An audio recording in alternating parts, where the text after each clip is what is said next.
Hey guys, how you doing? Coming at you again with a new video. And this morning, I just want to address objecting or dealing with objections, because being in the gold business, there's always someone that comes at you with a different point of view. So I like to be objective. I like to look at both sides of the coins and stand on the edge. So the latest objection about Carrot Bars was the price being above spot. Okay, and in this business, every company is gonna set their sale price higher than spot because that's how they make profit. But the person that objected gave a specific company as an example. So I looked into that company, and the argument almost negated itself because the company quoted a 1 gram as 48 and change, but you had to spend more than $100 in order to place it. So again, the argument almost took care of itself. Now, Carrot Bars charges 60, 52, 60 plus shipping. Okay, but when you talk about Carrot Bars, you're not trading a commodity like stock. You're not in it for buying and selling gold to make a profit. It's more of a gold accumulation plan where you're saving gold as money and you're storing it for a time in the future where you can use it when it's at a higher value.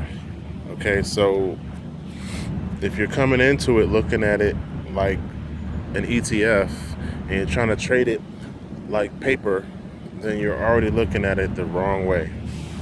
All right.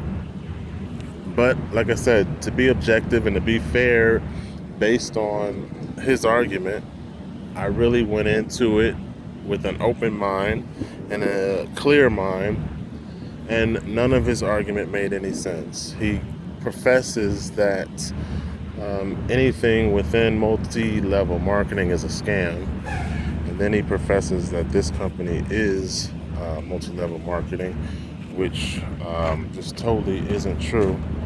Morning. So, with that being said, if you have a conscious objection, you have to base that objection on facts.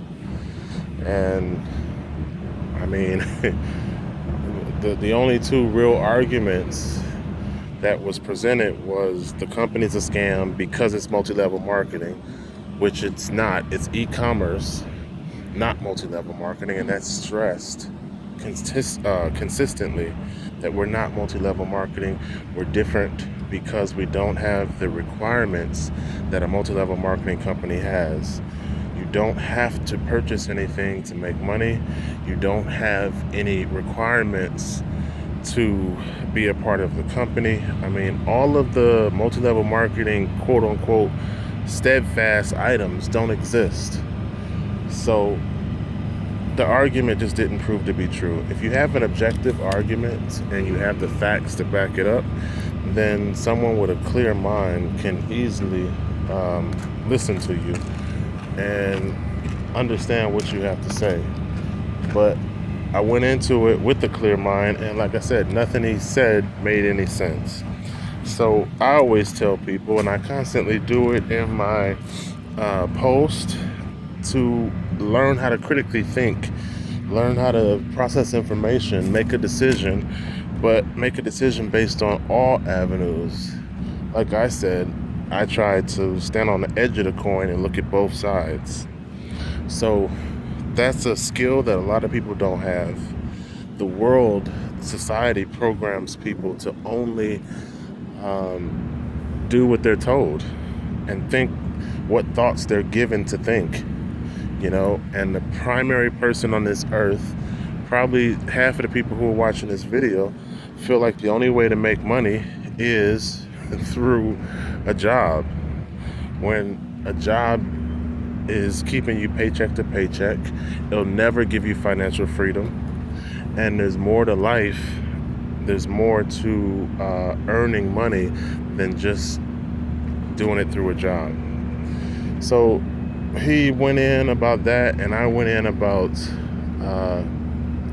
some more factual sides of money, because one thing that people never get in school is a class on money. And 9 times out of 10, even though you're a grown person at this point, I guarantee that your parents didn't teach you about money either. So at what point in your life did you study? What point in your life did you read a book that made you the subject matter expert on money? Because if you base things on a historical perspective, which I try to do, and you look at the history of money, and then you look at the factual side of money production, I'm going to give you a quick little overview. First of all, 95% of money is digital and created by the banks. Because when you go into a bank and you request a obligation to pay lifetime indebtedness contract, that is when money is generated. Because they type ones and zeros on a computer, and then that credit is born into existence based on your promise to pay.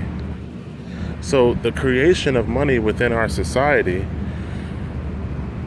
for a majority of money in existence, comes from the banking system when people take out loans. So the money creation as it exists today is already a Ponzi scheme. Because when you take out that obligation to pay, you're taking out not only the principal, you're taking out 10 times interest, which 9 times out of 10 you'll never be able to pay. And if you do manage to pay, then you're canceling out the debt that was created. Or I should say, you are erasing the money that they created. So you really, when you talk about education, there's a lot of miseducation, and there's a lot of ignorance, lies that's floated as education. Because if you historically base something, and then you factually base something based on references, someone will be more likely to listen to you.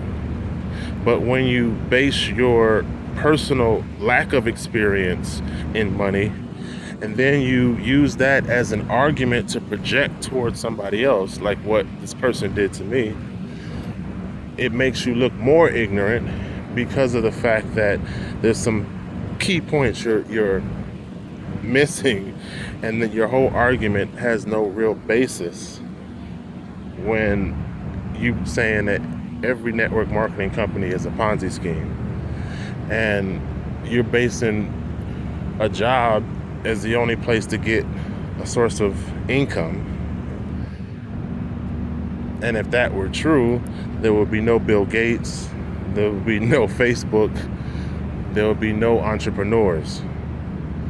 So I'm just saying, widen your horizon, broaden your thinking, base your critical thinking on facts, not on opinion, and then go into things with the ability to factor all information in. Hope I've helped you. My purpose is just to help people.